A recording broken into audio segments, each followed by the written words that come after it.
তারে শিক্ষক কই কই পাগল বানাইলা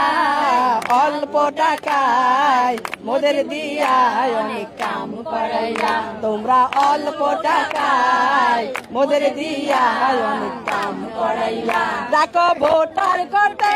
কিরমির ওষুধ খাওয়াইতে বন্ধের দিনেও ডাকো স্কুলেতে ডাকো ভোটার করতে ট্যাবলেট খাওয়াইতে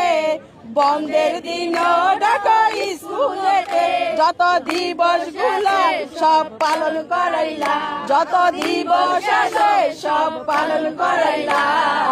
অল্প টাকায় মোদের দিয়া অনেক কাম করাইলা তোমরা অল্প টাকা মোদের দিয়া অনেক খাইলা শিক্ষা গুরু কয়া মোদের রাইখা তৃতীয় শ্রেণীতে রাইখা দিছা